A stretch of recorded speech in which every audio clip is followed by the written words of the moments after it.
Hi friends, ಎಲ್ರಿಗೂ ನಮಸ್ಕಾರ.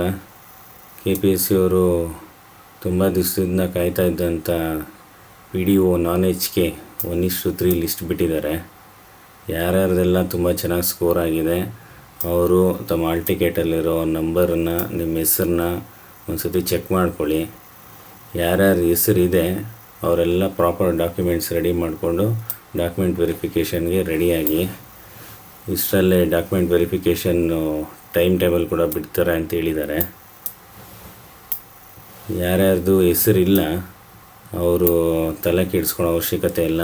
ಈ ಒಂದು ಎಕ್ಸಾಮನ್ನು ಒಂದು ಅನುಭವ ಅಂತ ತಗೊಂಡು ಏನೇನು ಮಿಸ್ಟೇಕ್ ಮಾಡಿದ್ದೀರಾ ಆ ಮಿಸ್ಟೇಕನ್ನು ತಿದ್ದುಕೊಂಡು ನೆಕ್ಸ್ಟ್ ಅಪ್ಕಮಿಂಗ್ ಎಕ್ಸಾಮ್ಸು ಏನಿದೆ ಅದಕ್ಕೆ ಇನ್ನೂ ಚೆನ್ನಾಗಿ ಓದ್ಕೊಂಡು ನೆಕ್ಸ್ಟ್ ಬರೋ ಲಿಸ್ಟಲ್ಲಿ ನಿಮ್ಮ ಹೆಸರು ಬರೋ ಥರ ಮಾಡ್ಕೊಳ್ಳಿ. ಮತ್ತು ಕಟ್ ಆಫ್ ಅಂತ ಬಂದಾಗ ಈಗ ಬಿಟ್ಟಿರೋ 1/3 ಲಿಸ್ಟಲ್ಲಿ ಕಟ್ ಆಫ್ ಗೊತ್ತಾಗಲ್ಲ ನಮಗೆ. ಪ್ರಾವಿಷನ್ ಲಿಸ್ಟ್ ಅಂತ ಏನು ಬಿಡ್ತಾರಲ್ಲ ಆಗ ನಮಗೆ ಒಂದು ಕಟ್ ಆಫ್ ಎಷ್ಟು ಅನ್ನೋದು ಗೊತ್ತಾಗುತ್ತೆ.